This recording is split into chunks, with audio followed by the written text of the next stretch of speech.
ಅಚ್ಚ ಕುಸುಮ ಗಂಧಿ ಅಚ್ಚ ಕುಸುಮ ಗಂಧಿ ಕುಸುಮ ಗಂಧಿ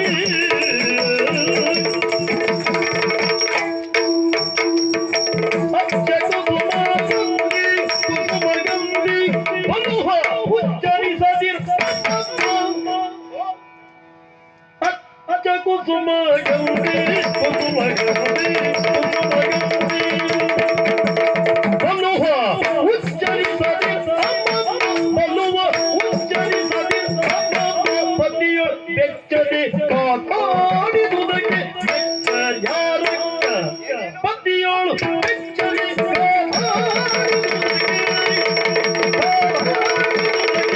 ಮೆಚ್ಚರ್ಯಾರಕ್ಕ ನಿನ್ನ ಮೆಚ್ಚರ್ಯಾರಕ್ಕ ಪತಿಯೋಳು ಬೆಚ್ಚದೆ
ಅನೇಕ ಸತಿಗಳೇ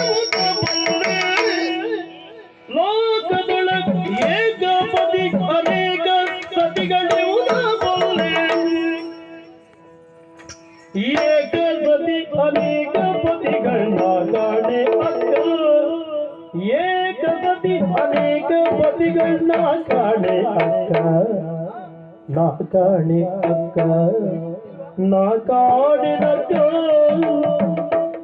ಕುಸುಮ ಗಂಧಿ ಬಲುವ ಉಚ್ಚರಿಸದಿ ಅಮಮ ಪತಿಯೋ ಬೆಚ್ಚದೆ ಕಾಪಾಡಿದುದಕ್ಕೆ ಬೆಚ್ಚರ್ಯಾರಕ್ಕ ಬೆಚ್ಚದೆ ಕಾಪಾಡಿದುದಕ್ಕೆ ಬೆಚ್ಚರ್ಯಾರಕ್ಕ ನಿನ್ನ ಮೆಚ್ಚರ್ಯಾರಕ್ಕ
ನನ್ನ ಗುಣ ಬದಲಾದದ್ದಲ್ಲ. ಮತ್ತೆ ನನ್ನ ಗುಣ ಹೇಗುಂಟು?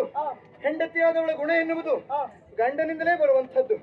ಅವರು ಹೇಳಿದ್ರೆಂಬ ಕಾರಣಕ್ಕಾಗಿ ನಾನು ಇಲ್ಲಿವರೆಗಾಗಿ ಯುದ್ಧಕ್ಕೆ ಬಂದದ್ದು ಬಿಟ್ರೆ ಬೇರೆ ಏನೂ ಇಲ್ಲ. ಆದ್ರೆ ನೀನು ಹೇಳಿದ ಹಾಗೆ ನನಗೆ ಸವತಿ ಮಾತ್ಸರ್ಯ ಎನ್ನುವುದು ಇಲ್ಲವೇ ಇಲ್ಲ. ಕಾರಣ ಏನು?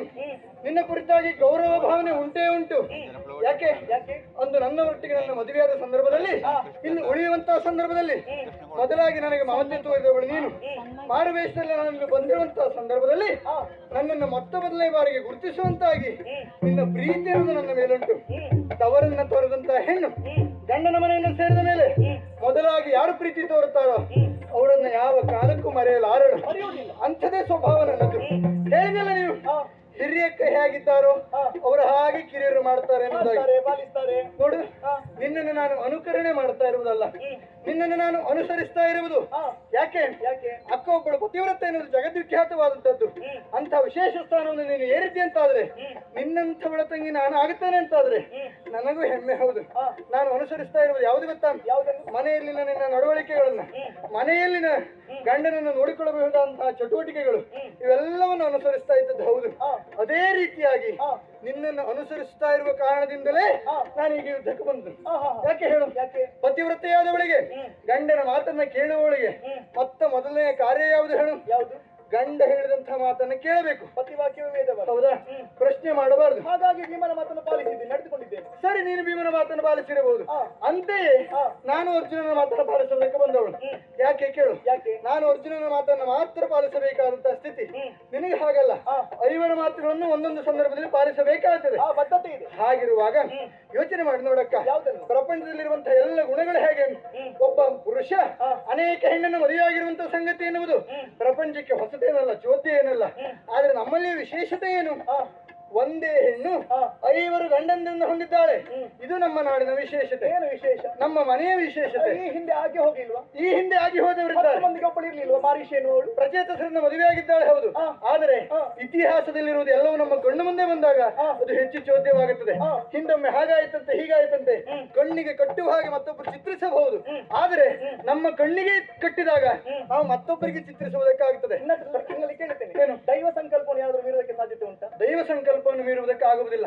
ದೈವ ಸಂಕಲ್ಪ ಅನ್ನೋದು ಹೇಗೆ ಬರ್ತದೆ ಕೇಳು? ದೈವ ಸಂಕಲ್ಪ ಎನ್ನುವುದು ನಾವು ಮಾಡಿದ ಕರ್ಮಕ್ಕನುಸಾರವಾಗಿ ಬರ್ತದೆ. ಕರ್ಮ ಎನ್ನುವುದು ಭಗವಂತನನ್ನು ಬಿಡ್ಲಿಲ್ಲವಂತೆ, ಭಗವಂತನ ಪಾದ ಹಿಡಿದಂತ ನಮ್ಮನ್ನು ಬಿಡುತ್ತದ. ಆ ಕರ್ಮದ ಅನುಸಾರವಾಗಿ ನನಗೆ ಹೀಗಾದದ್ದು, ನಾನು ಹೀಗೆ ಬಂದದ್ದು. ನಮ್ಮ ಕರ್ಮ ಯಾವುದು ಹೇಳು?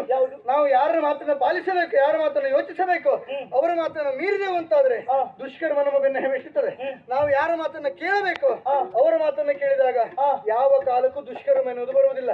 ನನ್ನವರಿಗೆ ಯುದ್ಧದ ಸಂದರ್ಭದಲ್ಲಿ ಕೃಷ್ಣ ನನ್ನನ್ನು ಹೇಳಿದ್ದುಂಟಂತೆ, ಹೀಗೆಲ್ಲ ಮಾಡಬೇಕು, ಹೀಗೆ ಮಾಡಿದ್ರೆ ಮಾತ್ರ ನೀನು ಮಾಡುವಂತಹ ಕರ್ತವ್ಯವನ್ನು ಮಾಡಲೇಬೇಕು. ಮದುವೆಯಾದವಳಿಗೆ ಕರ್ತವ್ಯ ಯಾವುದು? ಕೇವಲ ಅಡುಗೆ ಮನೆಯಲ್ಲಿ ಅಡುಗೆ ಮಾಡುವುದಲ್ಲ, ಮಕ್ಕಳನ್ನು ನೋಡಿಕೊಳ್ಳುವುದಲ್ಲ. ಪ್ರಧಾನವಾಗಿ ಹೆಣ್ಣು ಪತಿವ್ರತೆ ಆಗುವುದು ಯಾರಿಂದ? ಗಂಡನಿಂದ.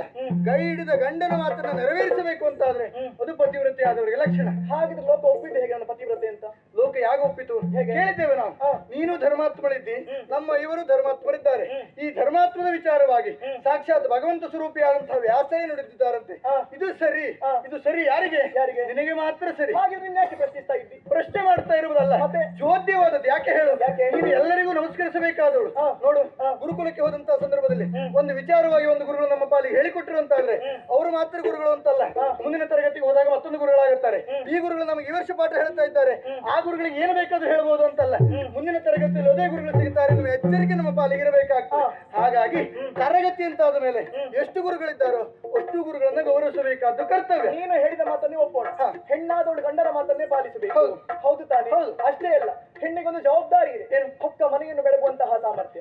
ಮನೆಯನ್ನು ಒಡೆಯುವ ಕೆಲಸವನ್ನು ಮಾಡಬಾರದು, ಒಡೆಯುವ ಕೆಲಸ ಆಗಬಾರದು. ಹೌದು, ಅಣ್ಣ ತಮ್ಮನ ಜೊತೆಯಾಗಿ ಬಾಳಬೇಕೆಂತಹ ಉದ್ದೇಶಕ್ಕಾಗಿ ನಾನು ಮಾಡುವಂತಹ ಪ್ರಯತ್ನ ಪ್ರಾಮಾಣಿಕವಾಗಿ ನಾನು ಮಾಡಿ ತನ್ನಲ್ಲಿ ತಪ್ಪಿದ್ದೇನೆ. ನೋಡು, ಬೆಂಕಿಯನ್ನ ಆರಿಸಬೇಕು ಅಂತಾದ್ರೆ ಮತ್ತಷ್ಟು ಕೊಳ್ಳಿಯನ್ನು ತಂದು ಮೇಲೆ ಹಾಕುವುದಲ್ಲ, ಅದನ್ನು ಆರಿಸುವ ಬಗೆ ಹೇಗೆ ಅದನ್ನು ಯೋಚನೆ ಮಾಡಬೇಕು. ನಮ್ಮ ಮನೆಯಲ್ಲಿ ಬೆಂಕಿ ಬಿದ್ದದ್ದು ಸತ್ಯ. ಹೌದು, ನೀನು ಮಾಡ್ತಾ ಇರುವುದೇನು? ಅದನ್ನು ಆರಿಸುವ ಪ್ರಯತ್ನ ಅಲ್ಲ, ಅದಕ್ಕೆ ಕೊಳ್ಳಿ ಹಾಕುವ ಪ್ರಯತ್ನ ಮಾಡ್ತಾ ಇದ್ದೀನಿ. ನೀನು ದೀಪವನ್ನು ಹಚ್ಚಲೇಬೇಕು ಅಂತಾದ್ರೆ ಐವರನ್ನು ಒಟ್ಟಾಗಿ ಸೇರಿಸಿಕೊಂಡು ನೀನೇ ಹಾಕಿ ಹೀಗೆ ಮಾಡಿದೆ ಅಂತ ಕೇಳಬೇಕಿತ್ತು. ಅದನ್ನು ಮಾಡ್ಲಿಲ್ಲ. ಬರುವ ಮನಸ್ಸುಂಟಾ? ಬರುವ ಮನಸ್ಸು ಅವರನ್ನು ಕೇಳಬೇಕು. ಉಂಟಾ? ಕೇಳಿ ನೋಡ್ಬೇಕು. ನಾನು ಹೇಳಿದ್ದೇನಲ್ಲ, ನೀವು ಯಾಕೆ ಹೀಗೆ ವಾದ ಮಾಡ್ತೀರಿ? ಅಣ್ಣ ತಮ್ಮ ಜೊತೆಯಾಗಿ ಸಾಗಬೇಕು, ಬದುಕಬೇಕು ಅಂತ ನಾನೇ ಹೇಳಿಲ್ವಾ? ಸರಿ, ಮತ್ತೆ ಹೇಳಿದ್ದು ಕೇಳಿ ಬರ್ಬೇಕಿತ್ತಲ್ಲ. ಭಾರತ ಯೋಚನೆ ಮಾಡಿ ನೋಡು. ಹೆಂಡತಿ ಹೇಳಿದ್ದನ್ನ ಗಂಡ ಕೇಳಲಿಲ್ಲ ಅಂತ ಆದ್ರೆ ಹೆಂಡತಿಯ ಮಾತು ಅನ್ನೋದು ಪೊಳ್ಳು ಅಂತಲೇ ಅರ್ಥ ಆಗುತ್ತದೆ. ಯಾಕೆ ನಾನು ಹೇಳಿದ್ದೇನೆ ಅವರಲ್ಲಿ ಹೋಗಿ ಅಕ್ಕನನ್ನು ಏನು ಅಂತ ನೋಡಿ ಬರ್ತೇನೆ ಎನ್ನುವುದಾಗಿ. ನನ್ನ ಹತ್ರ ಆಗುತ್ತದೆ, ಪ್ರಕರಣ ಸುಧಾರಿಸ್ತೇನೆ ಅಂತ ನಾನು ಬಂದವಳಲ್ಲ. ಏನು ಅಂತ ನೋಡಿ ಬರ್ತೇನೆ ಅಂತ. ಪ್ರಕರಣ ಹೆಚ್ಚಾಗಲೂಬಹುದು, ಪ್ರಕರಣ ಇಲ್ಲಿಗೆ ಹಾರಿ ಹೋಗಲೂಬಹುದು. ಆದ್ರೆ ನನ್ನ ಮಾತನ್ನು ಅವರು ಒಪ್ಪಿ ಕಳಿಸಿದ್ದಾರೆ ಎಂಬಲ್ಲಿಗೆ ಹೆಂಡತಿಯ ಮಾತಿನಲ್ಲಿ ಅವರಿಗೆ ನಂಬಿಕೆ ಉಂಟು. ನಿನ್ನ ಮಾತಿನಲ್ಲಿ ನಂಬಿಕೆ ಇಲ್ಲ ಅಂತಂದ್ರೆ ನೀನು ಹೊಣೆ ಆಗಿತ್ತು ಬಿಟ್ಟರೆ ನಾನು ಹೊಣೆ ಆಗುವುದಲ್ಲ. ಇಷ್ಟು ಮಾತಾಡ್ತಿಲ್ಲ ನೀನು.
ಇಷ್ಟೊತ್ತಾದದ್ದಾಯ್ತು.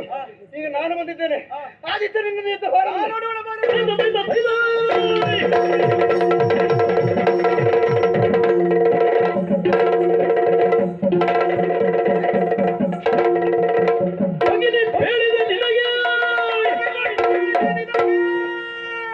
ಮೊದಲೇ ಜಗಳ ಲೇಸಲ್ಲೆಂದು ಕೇಳದೆ ಹಗರಣವ ಗೈದೆಯೋ ಹೊರಗಿದೆಯಾ ಎಂದ ನೀ ನೋಡಿದೆಯಾ?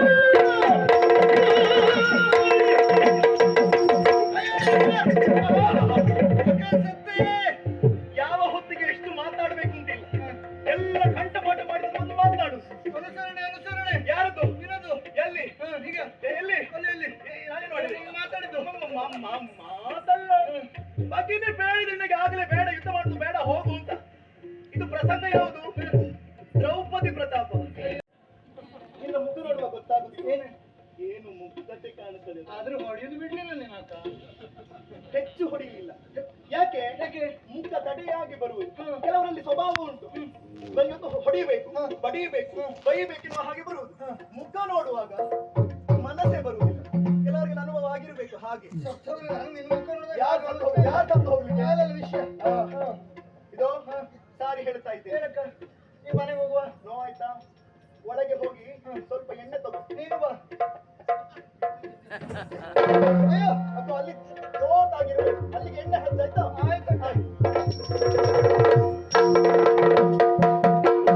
ಯಾರೊಡನು ಸುರಲಿಲ್ಲ ಜಯ ಯಾರಿದ ಪರಿಹರಿಸುವರು.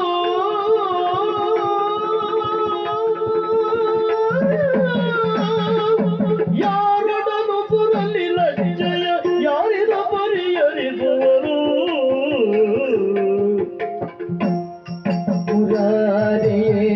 ನತ ಸಂಸಾರಿ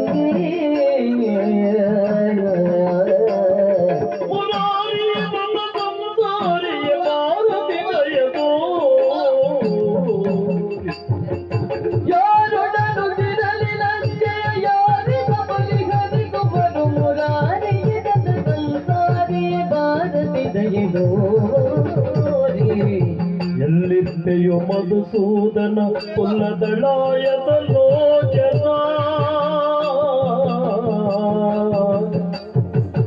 ಎಲ್ಲಿರುವೆಯೋ ಮಧುಸೂದನ ಕುಲದಳಾಯದ ಲೋಚನ. ತಲ್ಲಡಿ ಸುತಲಿಯ ರುಕ್ಮಿಣಿ ವಲ್ಲಭ ಬಾರಿಗ.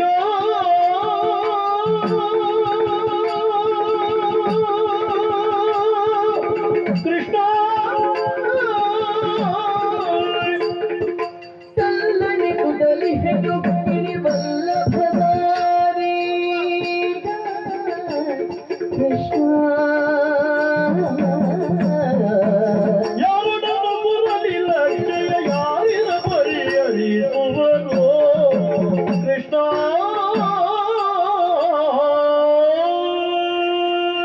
ಕೃಷ್ಣ ಕೃಷ್ಣ, ಈಗ ನನ್ನ ತಪ್ಪಿನ ಅರಿವಾಯಿತು.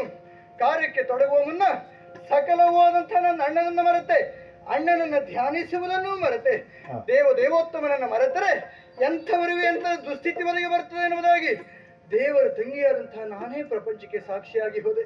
ಹೌದು, ಅಣ್ಣನನ್ನು ಬೇಡಿಕೊಳ್ಳದೆ ಈ ರೀತಿಯಾದಂತಹ ದುಸ್ಥಿತಿ ಆದದ್ದು ಹೌದು. ಅಣ್ಣನಿಗೆ ಈ ವಿಚಾರವನ್ನು ಹೇಳಿದಂತಾದ್ರೆ ಖಂಡಿತ ನನ್ನನ್ನು ಕಾಪಾಡುವುದಕ್ಕೆ ಅಣ್ಣ ಬರ್ತಾನೆ. ಯಾರಿದ್ದಾರೆ ಅಣ್ಣನಿಗೂ ಸುದ್ದಿಯನ್ನು ಮುಟ್ಟಿಸುವವರು? ಯಾರಿದ್ದಾರೆ? ಜಯ ಜಯ ಜಯ ನಮೋ ನಾರಾಯಣ.